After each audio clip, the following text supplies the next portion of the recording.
Hello guys, good morning, good afternoon, good evening, saan man kayo naroroon. Ayan guys, ito na yung update ng aming native breeding chicken. Ayan, dito sa baba, lagyan namin ng kawayan para yun ang yung pangsira ng net sa baba. Kasi pag wala yan, yung mga sisiw, lalabas dyan, kaya ginamitan namin ng malalaking kawayan na hinati lang namin.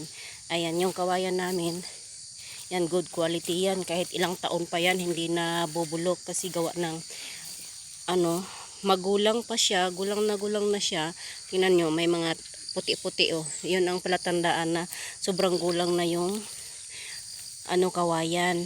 Ayan, ayan, less budget pa kami guys kasi ang materials na ginamit namin ay puro kawayan. Ayan, ito na yung update ng tirahan ng manok. Ayan. Ayan, dito i-separate namin. Dito yung mga sisiw. At dito na naman yung mga malalaki. Yun ang plano namin. Ayan.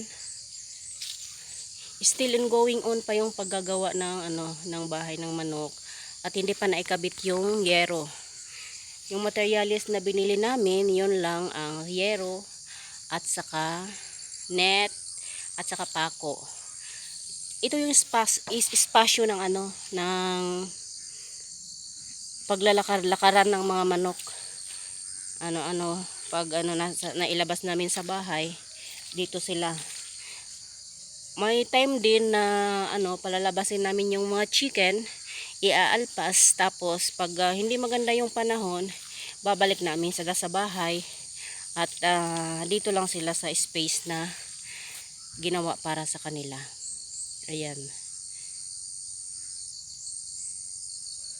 itong space 10 by 20 ang lapad ng space ng net, tapos yung bahay ng chicken ay 8 by 5 yung bahay ng chicken. Ayan. Tapos dito naman ang namin, pag nandito na yung mga manok, nailipat na namin yung mga tandang, itatali ko sila para hindi sila mag-away-away. Ayan. Hanggang dito muna guys ang aking update sa aking crossbreed native chicken. At antabayanan na lang ninyo yung paglilipat ng chicken at pagkatapos ng bahay ng manok. Ayan guys, sa mga hindi pa nakasubscribe sa aking YouTube channel, please like and subscribe my YouTube channel. Thank you for watching. Sa mga solid supporters dyan, big shout out sa inyong lahat. Ayan, bye for now. Bye po kayong lahat. Bye.